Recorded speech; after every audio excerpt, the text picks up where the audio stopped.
Hello everyone, welcome back to my channel. I'm Henry Haight. As you know, I'm an artist, and today is going to be a little weird because I'm going to react to the tattoos in Back to Black. I know some people, when the production started, my social media, I would get messages of all these people from fans and stuff, and I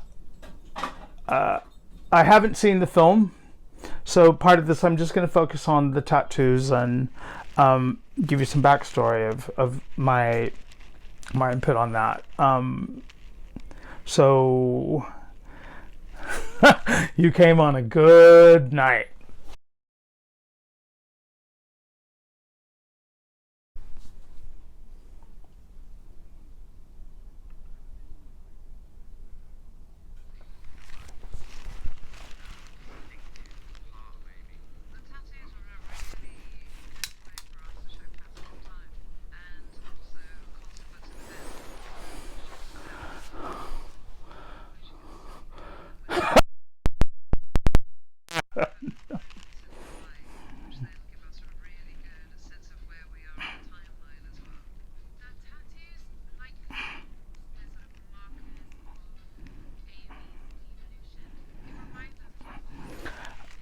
Now, how about you evolution my balls?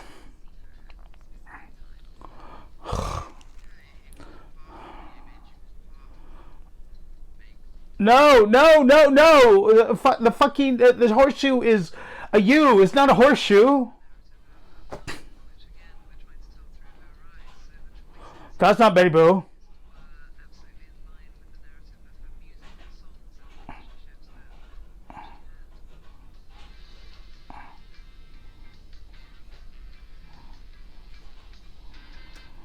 Oh, fuck off. First, with this, let me take these out. Tattoos, when you're tattooing a client, tattoos, or you're collecting tattoos, first and foremost, are like a tree ring of life. They indicate where you are in time. They tell a little background or give insight to the person's psyche.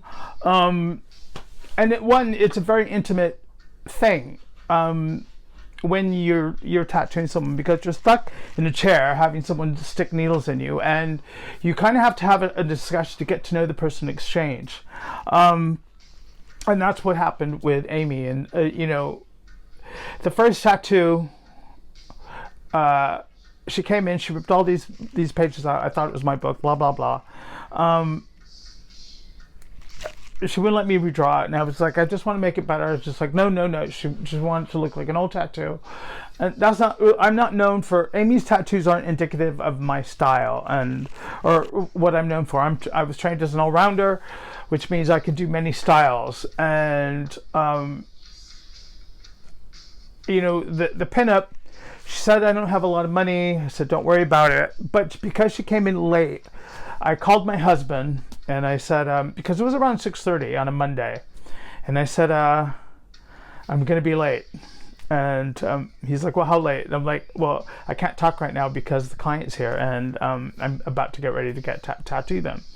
And he's like, okay. He's like, well, who is it? I go, it's really good. And because I had just bought the Frank album, I think like 2 or 3 months before, because I had read about her in Time Out.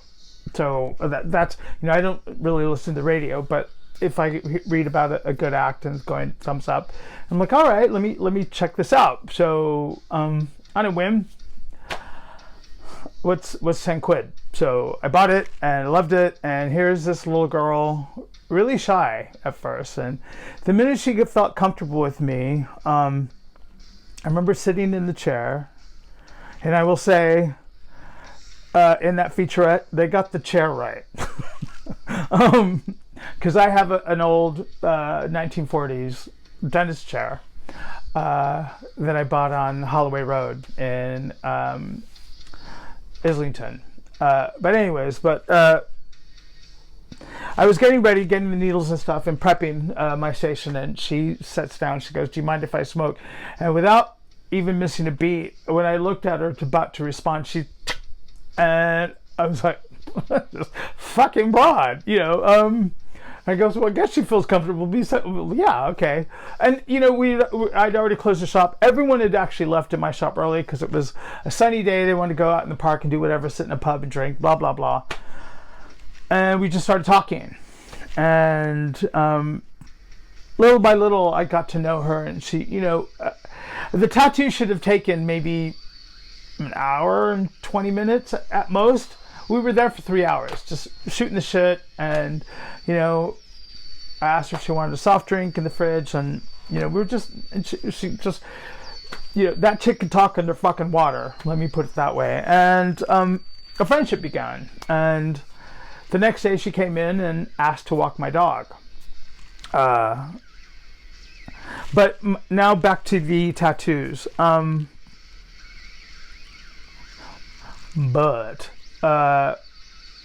When the production company contacted me about the film, it was in October, early October, and they said that, you know, we want your input on the history of them, blah, blah, blah. So I read them back going, yeah, that's cool.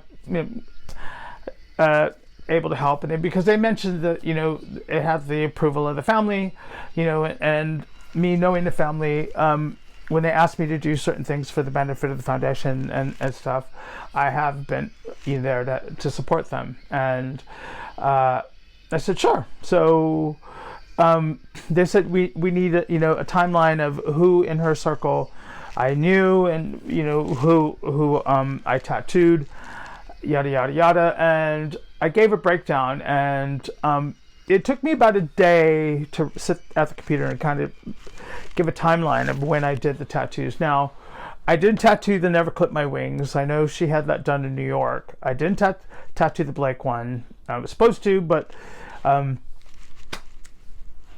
my assistant was listening to our answer machine, and she said she was coming in, and a couple of days after she never showed up, I saw a photo of her through the paparazzi, and she had the Blake tattoo. So I go, okay. But you know, I did the Daddy's Girl, the double hearts, the horseshoe, and the pinup with the booby girl, or the hullabaloo girl, or whatever you want to call her, and not the horseshoe, I did the horseshoe, the Hello Sailor, and her fingers. I didn't do the Betty Boo or any of those things. And I noticed on this, because Betty Boo is a licensed and copyright image, I imagine I can only, in my opinion, think that they didn't want to pay the licensing for Betty Boo, or they couldn't get the clearance. I don't know, but it could be anybody's guess. But you know, she had the ankh in the back and the feather and the lightning bolt and stuff, and you know, when I replied to them with the list of who I knew, and you know, because I tattooed Alex Foden, her hairdresser. I tattooed Alex Clare, her boyfriend that she dumped to go back with Blake. And I'd met like Katarina and a few others, and you know, but I was much older than Amy and them, and you know, I was married, so I didn't really hang out with them. If I saw her out in Camden, I didn't really hang out in Camden because I don't like Camden. Camden, I would go to if I needed like some really cool leather shoes, or like jump boots, or you know, you could get your haggle on in the market when they had it. And you know, the whole area is changed because they kind of want to make it into this sort of like, I don't want to say a mall, but like this bullshit, you know, co-op Urban Outfitters or whatever. And that's but anyhow, so, and I told the production, I go, look, some of the tattoos are copyrighted written, and I have them copywritten in the UK, as well as I'm in the process of doing several here in the United States. And the first one I had done officially was the pinup, the Cynthia pinup, my very first one. So you're gonna have to pay a license. And they said, okay, yeah. And I said, fine. They're like, well, we'll talk to the producers and production, and we'll get back to you. And I said, because I know these type of things take time, dealing with contracts with companies and whatever, and first and foremost, I wasn't looking to hold the work ransom. But I said, I want industry, spec for the work, which is about $3,500. And, they came back. It wasn't that. And when I read the contract, I was like, I'm not fucking signing this. No. First rule of business, never take the first offer. I'm just saying. So, and I go, I'm not giving this shit to you in perpetuity for this and that and this, because I'm like, you can film the work, but you cannot keep it or have it in perpetuity. So you take that shit off. And I wrote that in my email. I was like, so the guy's like, oh, and I got a phone call from another woman. We made an appointment to have a telephone call, and because they were in London at the time, I was in Los Angeles, and she was lovely. And I said, look, I understand, but I'm not going to sign this. And about 2 weeks later, they said, okay. They said, let us know what you think of this, and fine. And I said, okay. I gave them the list of the work that I did do. The issue they were concerned about was the Blake one, because I go, I don't know who did it. I said, I told her, the story that Amy was supposed to come in. I got a call at 4 in, and I still believe nothing good happens to anyone, or anyone after 4 a.m. is up to no good. Go to bed. But I said I didn't do it, and I didn't do the never clap my wings. And they asked me if I made that stupid fucking pillow with the Blake thing, and I was like, no, I didn't make that. I shouldn't call it that, but the whole thing is that I know Amy was really into Blake, and but I'd seen her when she was with Alex Clare, and she's very doting as a girlfriend and stuff. And when I did the first tattoo, and she was smoking and we were chatting, she said the funniest thing. She said, I don't really care about the famous stuff and of the hustle of being a working musician, but she'd like to be a jazz singer in a club for a club in Miami, a bar in Miami, and date a gangster with a big dick.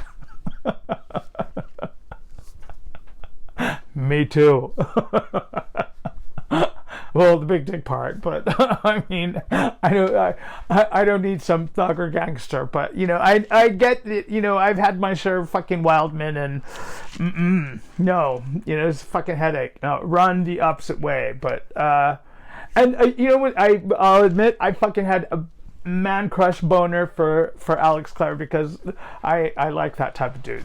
Yeah, he was but anyhow, but she brought him in. She was like, and I would tattoo her hairdresser, Alex, and they were lovely. They were all lovely, and and I remember telling. I also gave what I tattooed to some of the social circle of Amy's, and I said, if you want, I could help with draw up the stencils. I have 2 of them that I kept, and I could tell you the proportions and stuff. And I know a guy who works in London, who works for a lot of big budget productions, that specialize in tattoos. And they're like, no, no, no. Okay. The minute they started production, fuck me. My phone, my social media, people sending me messages. And, you know, my first reaction wasn't great. No. And here's the thing. Filmmakers want to tell a story. You know, actors and actresses want to interpret something and give their own spin on it. I get that, you know, and I can't bring myself to watch the film because, you know, from what I know, I've never met Blake. You know, I've only heard him on my machine. I've had conversations with Alex. I even talked to Alex after the way Amy dumped him, and I'm going to say dumped him, but you know, I met him at the Old Blue last. I was walking home with my dog, and he'd just been outside, and we talked about everything but that, because it was just like it was a weird, awkward situation because, you know, she'd canceled the Shepherd's Bush show, and virtually they, you know, someone photographed her in a supermarket buying, you know, in the liquor spirits department section, and you know, and the weird thing is that kind of snowballed. And I get that, you know, they interpret the media had a thing to do with it, and I was also a target in that, where newspapers would pull in Amy. Amy, in a sense, like Britney Spears, sold tabloids, and you know, I didn't know the ire of and the ilk of these awful tabloids, but they did fuck with me, and you know, celebrity is a weird thing, because I think certain people believe that once you get famous, that, you know, it's gonna fix your problems. And with Amy, she kept coming in little by little, getting different things. And when she did the horseshoe, the second time I did the horseshoe, the second tattoo I did was a horseshoe. She didn't do the daddy's girl just yet, but then she wanted, at that time, showing me the two hearts on her shoulder. And I said, okay. And that was the thing about Amy. She was very, very impulsive, that she would just come in, or I'd get a text from her, and sometimes I had to tell her no, like, look, I can't, you know, I can't do this right now because I have someone who's booked in. And normally the way I would book clients is I would only book 60 days in advance. I don't like being locked into something 6 months from now, unless it's an actual exhibition or, you know, a collaboration with a company, because this is a project I have to fucking work out the kinks, yada yada yada. But 60 days with tattoos, I was like, okay. If I had a cancellation, I'd be like, all right, come in. But with Amy, I sometimes would have to say no. I don't have the time right now. And but when she would come in, I was fortunate enough that, like, to tattoo and, you know, get to know these things. And but when I did the horseshoe, I only started with the outline.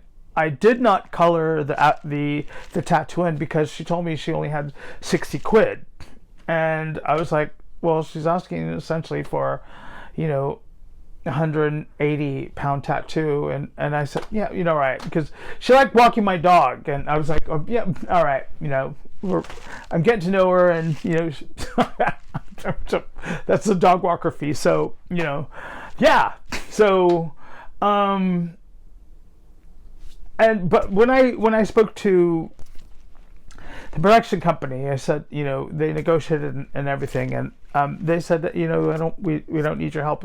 We got everything under control. And I did speak to Amy's personal stylist, Naomi, who's lovely, and she rocks. And I saw Naomi about 3 months ago at Soho House, and we met up, and we had a long catch up and a couple of drinks, and we talked about certain things, the film and our opinions of it and stuff, and but and we discussed the day that she died, and for me, January 23rd, I had two people that I loved pass away. And Alex Foden had actually called me and told me that, he called me, I was in the back of a black cab, and he said, Amy's gone. And I thought, where'd she fuck off to now? And he's like, no, she's gone. And it was about 4:15 when I got the call. And even then, it dumbfounded me because I couldn't understand, okay, she's never coming back. She's never going to be here again. And when sometimes she'd come in the shop and fans would be there, and more and more she came in the shop, she would have one or more guards with her, where she, the last time she had 4 bodyguards with her, and she'd pose with fans and sign their autographs, and she was always lovely, and that was all gone in a second. And as a recovering addict myself, you always hope that you get to a place where sobriety or peace of mind, I don't like saying, well, I'm sober now, but peace of mind where that is no longer an issue. You don't need it, because drug addiction is like having Groundhog Day with your worst enemy, and it's a distraction from the issues that you're either avoiding but everyone is different when catching sobriety. And I think that during this time, near the end, Amy, started to clear out, and I know that this film tends to paint certain people in better lights, in a way. And first and foremost, for the record, I like Mitch. I've met Mitch. I met his wife, Jane. I've met Janice many times, and I've worked with the family for fundraisers, and they've invited me to the unveiling of the statue, and they've given me that bad boy back there for helping raise funds for the foundation. Now, I'll say this. Amy's true personality is closer to Janice than it is Mitch, the shy, reserving girl. I think the bravado is Mitch on stage. But, to me, Amy is more like Janice.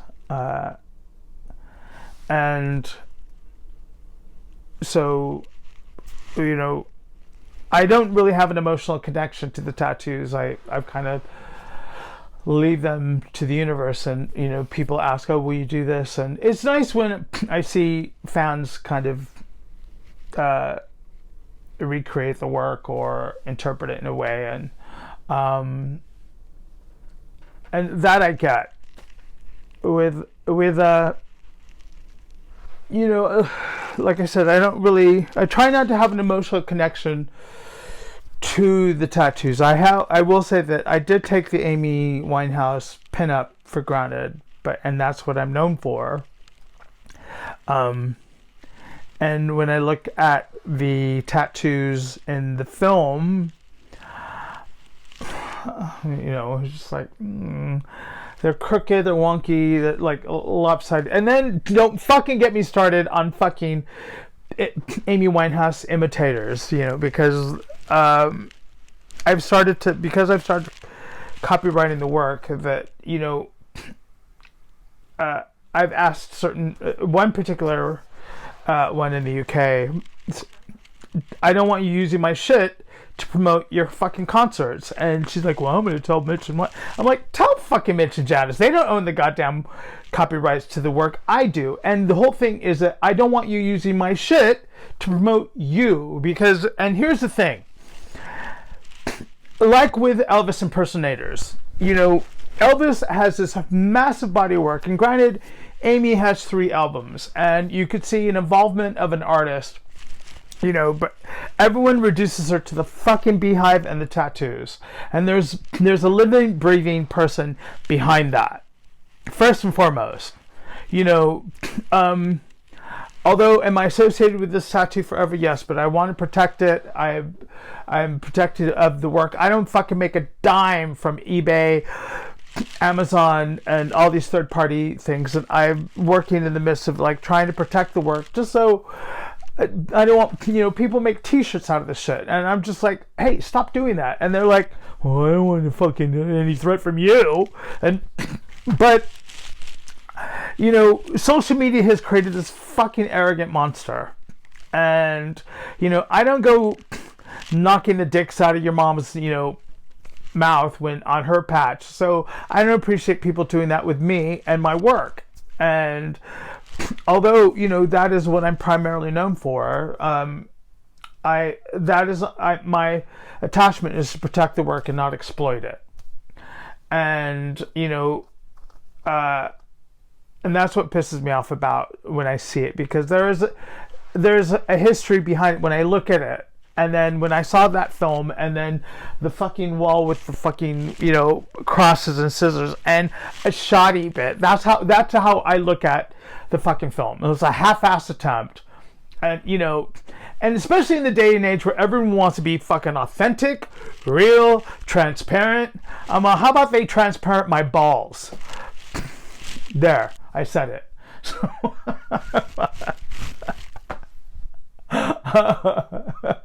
God help me if I ever end up in a fucking, you know, customer service. You guys are fucking gonna be screwed. That's why I work for myself. But you know, like I said, I don't have a beef with Naresh, and you know, he's a good guy, and his, you know, his shop is a reputable shop, and you know, it says on social media, never tattooed the bitch. So there you go. But you know, but I will say Amy changed my life, and the minute she walked in, I was granted opportunities from a manager. You know, Sony Music said, hey, we want to do this thing with the Sony Music catalog, and you know, we picking you to, you know, represent Amy. And I'm like, okay. And you know, because they own so much fucking music, they wanted artists to interpret the lyrics in some way. And I really wanted Bowie, because you know, you kind of want to be free of like a box of that. But anyhow, but I don't think the film is going to do Amy the justice that she deserves, because she was hounded by the media, and you know, more than anything, this was a guy who came into her life and fucking used a bunch of her fucking cheddar to pay off somebody to get his ass off scot-free for something he did. And I don't know any motherfucker that hangs out at the Macbeth in Huxton. You know, it's not necessarily the you know, a happening bar, but I mean, it's in a fucking dodgy area of town surrounded by council estates. And yeah, you know, I've seen a few bands there, but you know, it was like I avoid Huxton, period, after 7 p.m. because the freaks come out at night, definitely there. But yeah, I'd like, you know, when I hear these things, I'm just like, I know in my own mind, and I draw my own conclusions of, you know, fact versus fiction. And you know, I get it that the film is supposed to be like a Valentine in some ways. And all it does is add to the myth of who Amy was. But I'm going to leave you with this, and because this is going to tell you who Amy is. Tabloids used to do a thing called Pull in Amy, because like with Britney Spears, you know, people love to see tear people, build them up and then tear them down. And Amy was no different. And she was this girl with a massive amount of success and a fucking, you know, in a vacuum. And her life changed almost, I would say, within 3-4 months when the album came out. It was just like, okay, she was a London girl who, the liberties that we all take for granted, like getting on the tube or the subways, you know, walking around by yourself and not being, you know, I remember she's like, I'm a Linda girl. I can't do that anymore. She had bodyguards with her, and whenever she came in, she'd have more and more bodyguards. I remember the first time a paparazzo actually followed her into my shop down Old Street, just taking fucking photos and virtually clicking in my studio, 2 feet away. And I'm like, what the fuck? You're on private property. You can't do this. And she just wanted to come in, use the phone, and walk Mabel or Jolene. She wanted to walk Jolene, and that's my biggest regret. I miss the opportunity to take a picture with her and my dog. But the story is, someone pulled an Amy. The Sun magazine pulled an Amy and outed my HIV status on the front page. And it said, Amy Winehouse, tattooist, has HIV. It wasn't a photo of me. It was a photo of Amy on the front cover. And I got a text in the morning. It was a Wednesday, March 19th, 2009. And it was a picture of me and Amy, page 4. A picture of Pete Doherty, who, and Preston from the Ordinary Boys. And it had all this, drug addict Pete Doherty, and alcoholic Amy Winehouse, and homosexual Henry Martinez, and I said all this other shit that because I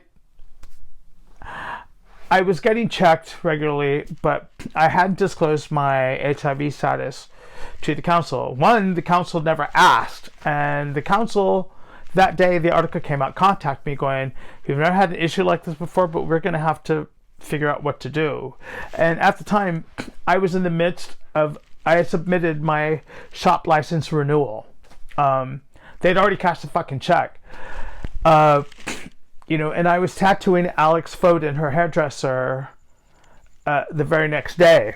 He'd made an appointment. He came in, and I was on the phone to the counselors going, what the fuck is, because a friend had a beef with me that he claimed I owed him money.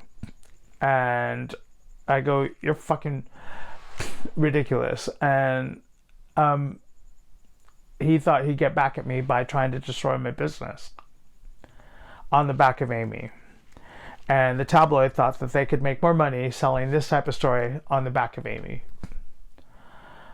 And I was going to lose, I felt like I could lose everything. A gay man in the tattoo industry at my shop is career suicide. And I was panicking because I didn't know what to do. I'd never been in a situation like this before. I don't care if anyone knows I'm fucking gay, but my business is my business, and this fucking rag put my real name, my age, the shop address, and put my staff at risk for any fucking moron just then go, hey, I'm gonna go sort these fucking people out, like I'm the outbreak monkey. And I sent my staff home. I apologized to them because I told my staff. When I would hire them, I would tell them straight up, look, this is what I am, this is what I do, and but I was a licensed shop. I would get a health inspection every year. I had to supply certificates. I'd have to, show that I had been inoculated for Hep B vaccinations. Everything was by the book, above board. Because my private life is my private life, and my business is my business. It was about 7:30. The phone rings. I go, hello, prick. That's how you answer the phone. Hello, prick. And she said, hello, darling. And it was Amy. And she's like, I heard. And she's like, I just want to tell you I don't care. And she's like, it doesn't matter to me. It's just like, you're still lovely. And she says, just don't let it get to you. She's like, don't worry about it. She's like, fuck them. She's like, I know you wouldn't hurt a fly.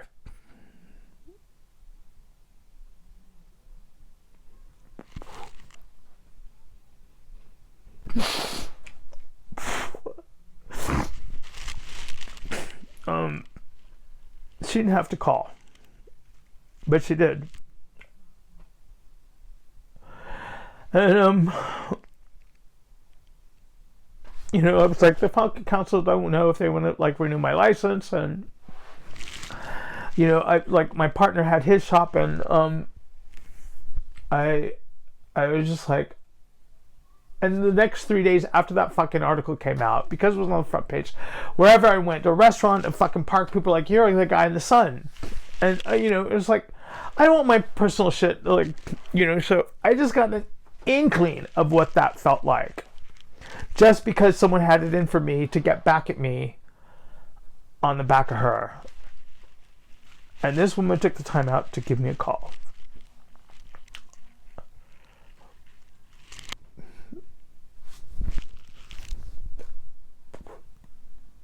You know, because that's what that guy Josh did to me. It was fucking evil.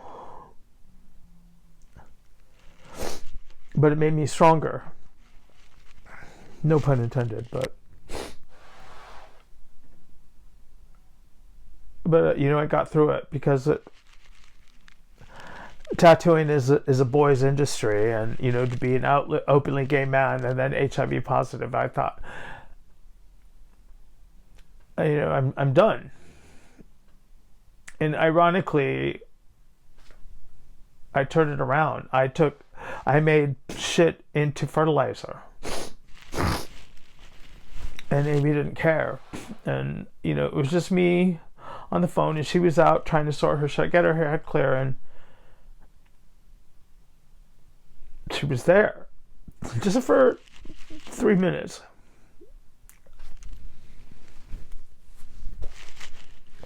You know, and then when she died, it was like, she can't walk my dog anymore. I won't get to see her. You know. And it was more.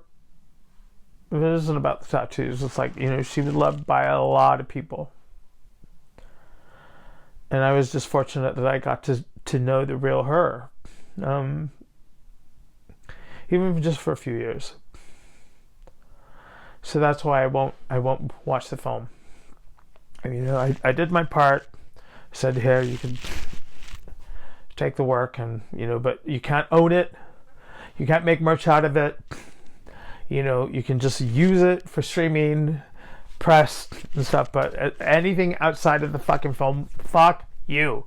That shit is mine. And, you know, so you're going to have to figure out what you can do about the other tattoos. But those the ones I did now. You know. So, yeah, I won't see it in streaming. Maybe in 20 years' time, I might, you know, but right now, you can pay me enough. So, in that, I'm going to leave it there. I want to thank you guys for watching and giving me a part of your time. And don't forget to hit that like and subscribe button for notifications, and leave your notes and messages in the comments, and I'll get back to you. Also, to the 50, 60 people that are watching this right now that subscribe, thank you. I promise there's more to come. Have a good night, guys. Look after yourself.